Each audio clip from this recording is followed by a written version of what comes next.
Welcome back to national academy. ഇന്നത്തെ ഒരു സെഷനിൽ നമ്മൾ ഡിസ്കസ് ചെയ്യുന്നത് സീനിയർ സെക്കൻഡറി വിദ്യാർത്ഥികൾക്കുള്ള NIOS സീനിയർ സെക്കൻഡറി വിദ്യാർത്ഥികൾക്കുള്ള ഒരു സബ്ജക്റ്റാണ് അക്കൗണ്ടൻസി എന്ന് പറഞ്ഞിട്ടുള്ള സബ്ജക്ട്. അതിൽ വരുന്ന 7ാമത്തെ ചാപ്റ്റർ ആയിട്ടുള്ള ക്യാഷ് ബുക്ക് എന്ന് പറയുന്ന ചാപ്റ്ററിനെ കുറിച്ചാണ് നമ്മൾ ഈ ഒരു ക്ലാസ്സിൽ ഡിസ്കസ് ചെയ്യുന്നത്. അപ്പോൾ ഈ ഒരു ചാപ്റ്ററിൽ വരുന്നത് കുറച്ച് പ്രധാനപ്പെട്ട ഭാഗങ്ങൾ നമ്മൾ ചർച്ച ചെയ്യുന്നുണ്ട്. അതുപോലെ തന്നെ അതിൻ്റെ ചെറിയൊരു ഭാഗവും അതിൻ്റെ ചെറിയൊരു ക്വസ്റ്റ്യനാണ് നമ്മൾ എന്ത് ചെയ്യുന്നത് ഈ ഒരു ചാപ്റ്റർ ഭാഗത്തിൽ നമ്മൾ ഡിസ്കസ് ചെയ്യുന്നത്. ഓക്കെ, ക്യാഷ് ബുക്ക് നമ്മുടെ 7th ചാപ്റ്റർ ആണ്. ഈ ഒരു ക്യാഷ് ബുക്കിൽ ഈ ഒരു ചാപ്റ്ററിൽ നമ്മൾ പഠിക്കുന്നത് 3 തരം ക്യാഷ് ബുക്കുകളെ കുറിച്ചാണ്. അപ്പോൾ ഈ ക്യാഷ് ബുക്ക് എന്ന് പറയുന്നത് ക്യാഷ് റിലേറ്റഡ് ആയിട്ടുള്ള കാര്യങ്ങളൊക്കെ റെക്കോർഡ് ചെയ്ത് വെക്കുന്ന ഒരു ബുക്കാണ്. അതായത് ക്യാഷ് റിലേറ്റഡ് ആയിട്ടുള്ള കാര്യങ്ങൾ മാത്രമാണ് എന്ത് ചെയ്യുന്നത്, ഈ ഒരു ക്യാഷ് വന്നതും ക്യാഷ് പോയതും അതുപോലെ തന്നെ അത് റിലേറ്റഡ് ആയിട്ടുള്ള കാര്യങ്ങൾ മാത്രമാണ് ക്യാഷ് ബുക്ക് എന്ന് പറയുന്ന ഈ ഒരു ബുക്ക് റെക്കോർഡ് ചെയ്യുന്നത്. അപ്പോൾ ആ ഒരു ക്യാഷ് ബുക്കിൽ തന്നെ cash book can be classified into 3 books ആണ്. നമുക്കിതിനെ ഈ ക്യാഷ് ബുക്ക് എന്നുള്ളത് നമുക്ക് 3 ടൈപ്പ് ബുക്കുകളാക്കിയിട്ടുണ്ട്. അവർ വരുന്നതാണ് സിമ്പിൾ കോളം ക്യാഷ് ബുക്ക്, അതുപോലെ തന്നെ bank column cash book, petty column cash book. ഈ 3 ക്യാഷ് ബുക്കുകളാണ് നമുക്ക് ഈ ഒരു ചാപ്റ്ററിൽ കാര്യമായിട്ട് പഠിക്കാനുള്ളത്. സോ അതിൽ first one simple column cash book. Simple column cash book എന്ന് പറയുന്നത് നമുക്ക് ക്യാഷ് വന്നതും പോയതും മാത്രം റെക്കോർഡ് ചെയ്ത് വെക്കുന്ന ഒരു ക്യാഷ് ബുക്കാണ്. അതായത് simple column cash book. Simple column cash book എന്ന് പറഞ്ഞു കഴിഞ്ഞാൽ cash book records all transaction related to receipt and payments in terms of cash only. അപ്പോൾ ക്യാഷ് ബുക്ക് ചെയ്യുന്നത് എന്താണെന്ന് വെച്ച് കഴിഞ്ഞാൽ ഈ എല്ലാവിധ റെസിപ്റ്റുകളും പേയ്മെന്റ്സുകളും, അതായത് നമ്മൾ പൈസ അടച്ചതും പൈസ കിട്ടിയതുമായിട്ടുള്ള എല്ലാവിധ ട്രാൻസാക്ഷൻസ് ആണ്, ക്യാഷ് റിലേറ്റഡ് ആയിട്ടുള്ള എല്ലാവിധ ട്രാൻസാക്ഷൻസ് ആണ് എന്ത് ക്യാഷ് ബുക്ക് റെക്കോർഡ് ചെയ്യുന്നത്. അതുകൊണ്ട് തന്നെ സിമ്പിൾ കോളം ക്യാഷ് ബുക്കിൽ this implies the cash book is a book where all the receipts in terms of cash are recorded on the debit side of the cash book and all the payments in terms of cash are record on its credit side എന്നാണ് പറയുന്നത്. അപ്പോൾ ഈ ഒരു simple column cash ബുക്കിൽ നമ്മൾ ചെയ്യുന്ന എന്താണെന്ന് വെച്ച് കഴിഞ്ഞാൽ ഇതിൻ്റെ ഡെബിറ്റ് സൈഡിൽ എല്ലാവിധ റെസിപ്റ്റുകളും അതുപോലെ തന്നെ ഇതിൻ്റെ ക്രെഡിറ്റ് സൈഡിൽ എല്ലാവിധ പേയ്മെൻറ്റ്സുമാണ് നമ്മൾ എന്ത് ചെയ്യുന്നത് റെക്കോർഡ് ചെയ്ത് വെക്കുന്നത് എന്നുള്ളതാണ്. അത് നമുക്ക് പൈസ വന്നതൊക്കെ നമ്മൾ എന്ത് ചെയ്യുന്നു, നമ്മൾ ഈ ഒരു ക്യാഷ് ബുക്കിൻ്റെ ഡെബിറ്റ് സൈഡിലും ക്യാഷ് പോയതൊക്കെ നമ്മൾ എന്ത് ചെയ്യുന്നു ഈ ക്യാഷ് ബുക്കിൻ്റെ ക്രെഡിറ്റ് സൈഡിൽ റെക്കോർഡ് ചെയ്ത് വെക്കുന്നു എന്നാണ് പറയുന്നത്. അപ്പോൾ ഇതാണ് സിമ്പിൾ കോളം ക്യാഷ് ബുക്കിനെ കുറിച്ച് പറയുന്നത്.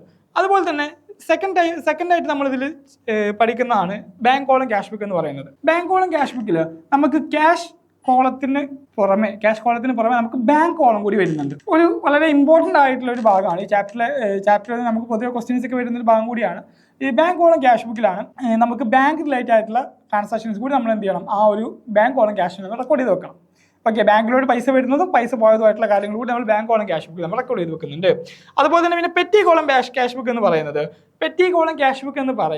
നമ്മളെ സ്ഥാപനത്തിൽ വരുന്ന ചെറിയ എക്സ്പെൻസുകൾ ഉണ്ടാവും അല്ലേ. നമ്മൾ ചിലപ്പോൾ സ്റ്റേഷനറി ആയിരിക്കാം, അല്ലെങ്കിൽ നമ്മുടെ പ്രിന്റിങ്ങിൻ്റെ ചാർജസ് ആയിരിക്കാം, അതല്ലാന്നുണ്ടെങ്കിൽ പോസ്റ്റൽ ചാർജസ് ആയിരിക്കാം, പോലത്തെ ചെറിയ ചാർജസ് നമുക്ക് ഒരുപാട് എന്ത് ചെയ്യുന്നുണ്ട്, നമുക്ക് വരാറുണ്ട്.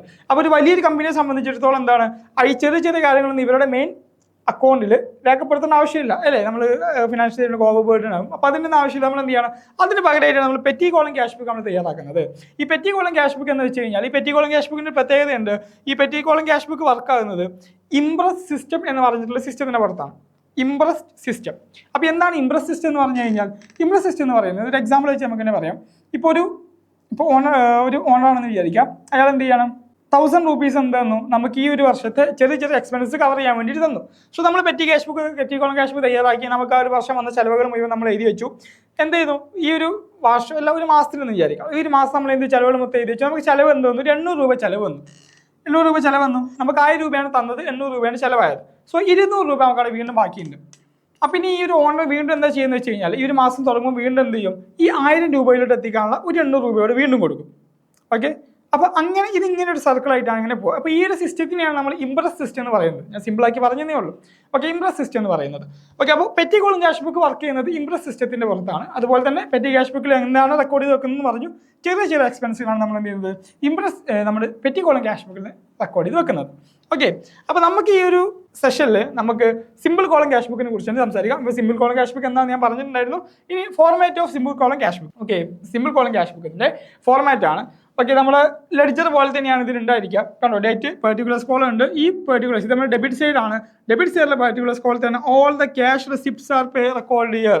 എല്ലാ ക്യാഷ് റെസിപ്റ്റ്സും ആണ് ഇവിടെ റെക്കോർഡ് ചെയ്ത് വെക്കുന്നത്. അതുപോലെ തന്നെ പിന്നെ ലെഡ്ജർ ഫോളിയോ ആണ്. അമൗണ്ട് കോളം ഉണ്ട്. നമ്മുടെ അമൗണ്ട് എത്രയാണ് ഇതാണൊരു കോളം. പിന്നെ വീണ്ടും നമ്മൾ ക്രെഡിറ്റ് സൈഡാണ് വരുന്നത്. ഡേറ്റ് ക്രെഡിറ്റ് സൈഡിലെ പെർട്ടിക്കുലേഴ്സ് കോളത്തിൽ നമ്മൾ എന്താ ചെയ്യുന്നത്, all the cash payments are record here. ഇവിടെ എന്താണ്, എല്ലാ ക്യാഷ് പേയ്മെന്റ്സും ആണ് നമ്മൾ റെക്കോർഡ് ചെയ്ത് വെക്കുന്നത്. ഓക്കെ, പിന്നെ ലെഡ്ജർ ഫോളിയോ ആണ്, അമൗണ്ട് കോളം ആണ് ഉള്ളത്. അപ്പോൾ ഇതാണ് ഇതിൻ്റെ ഒരു ഫോർമാറ്റ് എന്ന് പറയുന്നത്. Okay, format. നമുക്ക് നമുക്ക് എന്ത് നോക്കാം, ഇതിൻ്റെ ചെറിയൊരു ക്വസ്റ്റ്യൻ നമുക്ക് ചർച്ച ചെയ്യാം. ഓക്കെ, നമുക്ക് ചെറിയൊരു ക്വസ്റ്റ്യൻ തന്നിട്ടുണ്ട്. ആ ഒരു ക്വസ്റ്റ്യൻ്റെ നമുക്കിതിൻ്റെ ഒരു സിമ്പിൾ കോളം ക്യാഷ് ബുക്കാണ് നമ്മളോട് തയ്യാറാക്കാൻ പറഞ്ഞിട്ടുള്ളത്. അപ്പോൾ ഇവിടെ നമ്മൾ ശ്രദ്ധിക്കുക, എന്താണ് നമുക്ക് ഫസ്റ്റ് കാര്യമുള്ളത്. ഓക്കെ, 2006 ഏപ്രിൽ 1-ാം തീയതിയാണ്. So first cash in hand ആണ് ഉള്ളത് അല്ലേ. ക്യാഷ് ഇൻ ഹാൻഡ് നമ്മുടെ കയ്യിൽ പൈസ ഉണ്ട് 17,600. ഇത് നമ്മൾ എങ്ങനെയായിരിക്കും നമ്മുടെ ജേർണൽ നമുക്ക് ലെഡ്ജറിൽ പോസ്റ്റ് ചെയ്യുന്ന പോലെ നമുക്ക് ഇതിനെ പോസ്റ്റ് ചെയ്യാം. അപ്പോൾ ആ രീതിയിൽ നമ്മൾ എങ്ങനെയാണ് ക്യാഷ് ബുക്കിൽ റെക്കോർഡ് ചെയ്ത് വെക്കുന്നതാണ്. അപ്പോൾ ഈ ഒരു ക്യാഷ് ഇൻ ഹാൻഡ് എന്ന് ഉദ്ദേശിക്കുന്നത് ഏപ്രിൽ 1-ാം തീയതി ആണല്ലോ അല്ലേ. ക്യാഷ് ഇൻ ഹാൻഡ് ആണ്, കയ്യിലുള്ള പൈസയാണ്. സോ ക്യാഷ് ഇൻ ഹാൻഡിന് നമ്മൾ എന്തുകൂടി പറയാറുണ്ട്, 1-ാം തീയതി നമ്മുടെ കയ്യിലുള്ള ക്യാഷ് ഇൻ ഹാൻഡ് നമ്മൾ എന്താണ്, നമ്മൾ ഓപ്പണിംഗ് ബാലൻസ് ആണ് അല്ലേ.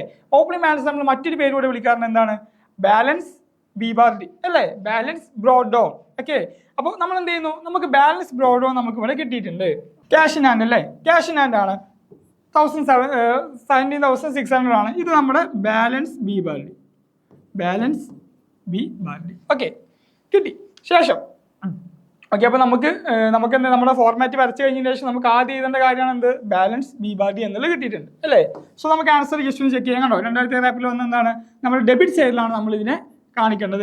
ഡെബിറ്റ് സൈഡിലാണ് നമ്മൾ ഇതിനെ കാണിക്കേണ്ടത്. ബാലൻസ് ബി/ഡി 17,600. കാരണം എന്താ, നമ്മുടെ ഓപ്പണിംഗ് ബാലൻസ് ആണ് അല്ലേ, ഓപ്പണിംഗ് ബാലൻസ് ആണ്. അതായത് നമ്മൾ ഡെബിറ്റ് സൈഡിലാണ് നമ്മൾ കാണിക്കേണ്ടത്.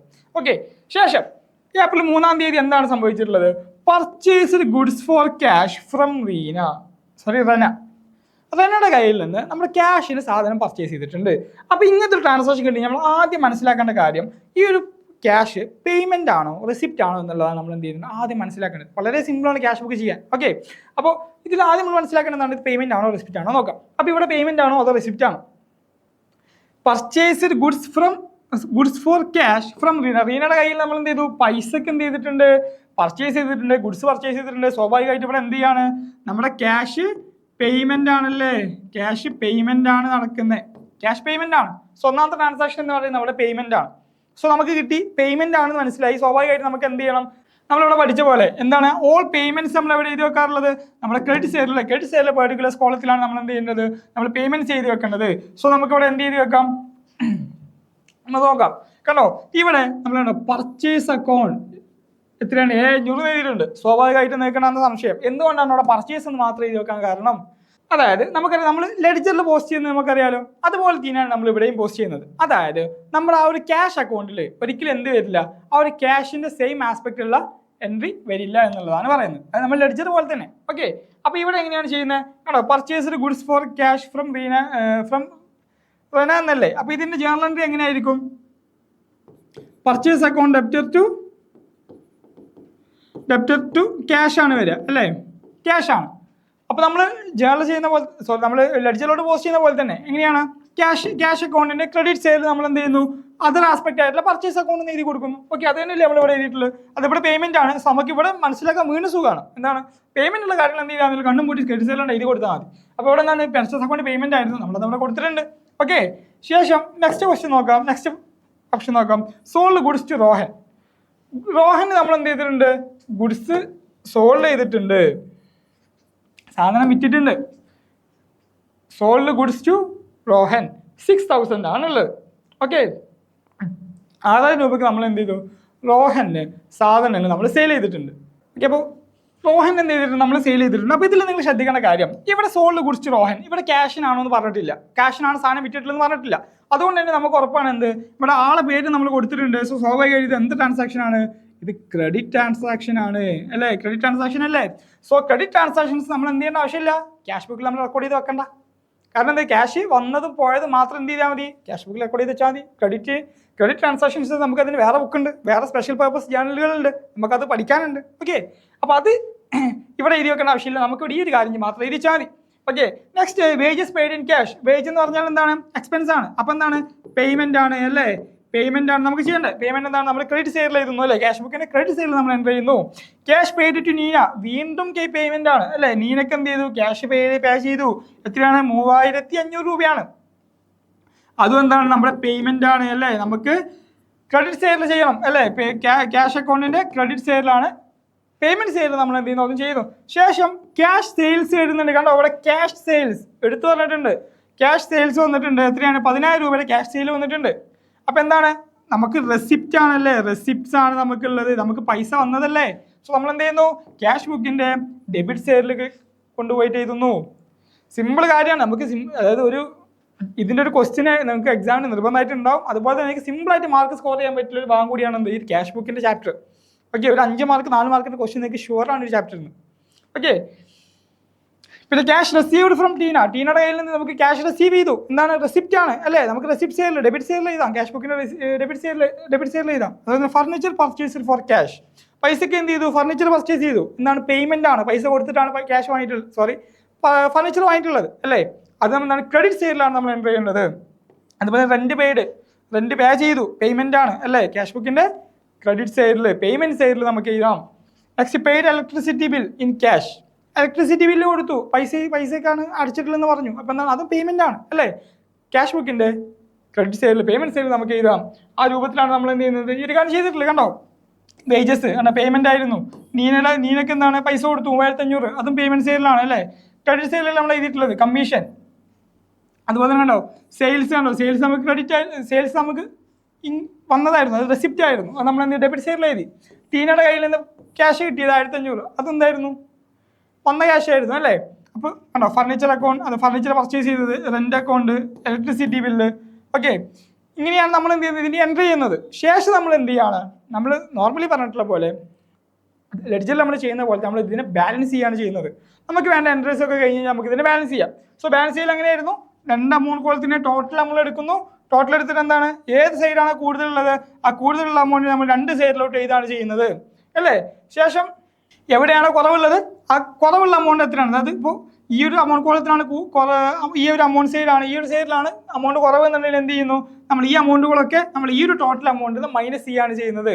അപ്പോൾ കിട്ടുന്ന അമൗണ്ടാണ് നമുക്ക് ഇവരുടെ ഡെബിറ്റും ക്രെഡിറ്റും തമ്മിലുള്ള ഒരു വ്യത്യാസം. ഓക്കെ, അപ്പോൾ അതിന് നമ്മൾ എന്ത് ചെയ്യുന്നു, ആ ബാലൻസ് ആണ് നമുക്ക് ബാലൻസ് സീബാഡി എന്ന് പറഞ്ഞിട്ട് നമ്മളിതിനെ കാണിക്കുന്നത്. ഓക്കെ, നമ്മൾ ക്യാരി ഡൗൺ ചെയ്യുന്ന അമൗണ്ട് എന്നാണ്. അതുപോലെ തന്നെ നമ്മൾ നെക്സ്റ്റ് മന്ത് എന്ത് ചെയ്യും, നമ്മൾ ഓപ്പണിംഗ് ബാലൻസ് ആക്കിയിട്ട് നമ്മൾ അതിനെ കാണിക്കുകയും ചെയ്യും. അപ്പം ഇങ്ങനെയാണ് നമ്മൾ സിമ്പിൾ കോളം ക്യാഷ് ബുക്ക് ചെയ്യുന്നത്. അതുപോലെ തന്നെ ഈ ചാപ്റ്ററിൽ നമുക്കിനി ഡബിൾ കോളം ക്യാഷ് ബുക്ക് ചെയ്ത് പഠിക്കാനുണ്ട്, പെറ്റി കോളം ക്യാഷ് ബുക്ക് ചെയ്ത് പഠിക്കാനുണ്ട്. ഓക്കെ, ഒരുപാട് കാര്യങ്ങൾ നമുക്ക് ഈ ചാപ്റ്ററിൽ ഇനി ചർച്ച ചെയ്യാനുണ്ട്. ഇതിൻ്റെ ചെറിയൊരു ഭാഗമാണ് നമ്മൾ ഇതിൽ ചർച്ച ചെയ്തിട്ടുള്ളത്. അപ്പോൾ ഈ ചാപ്റ്ററിൻ്റെ പൂർണ്ണമായിട്ടുള്ള രൂപം നിങ്ങൾക്ക് നാഷണൽ അക്കാഡമി ആപ്ലിക്കേഷനിൽ അവൈലബിൾ ആണ്. അതുപോലെ തന്നെ അതിൻ്റെ ഷോർട്ട് നോട്ടുകളും അതിൻ്റെ എക്സാം ഓറിയൻറ്റഡ് ആയിട്ടുള്ള ക്വസ്റ്റ്യൻസും ഒക്കെ നിങ്ങൾക്ക് അതിൽ അവൈലബിൾ ആണ്. സോ നിങ്ങൾക്ക് അതിൻ്റെ ഒരു ഫുൾ ആക്സസ് വേണമെന്നുണ്ടെങ്കിൽ നിങ്ങൾ നാഷണൽ അക്കാഡമി ടീമുമായിട്ട് കോൺടാക്ട് ചെയ്യുക, അല്ലെങ്കിൽ താഴെ നമ്പറിൽ കോൺടാക്ട് ചെയ്യുക. ഓക്കെ, അപ്പോൾ നെക്സ്റ്റ് ക്ലാസ്സിൽ നമുക്ക് വീണ്ടും കാണാം. Thank you.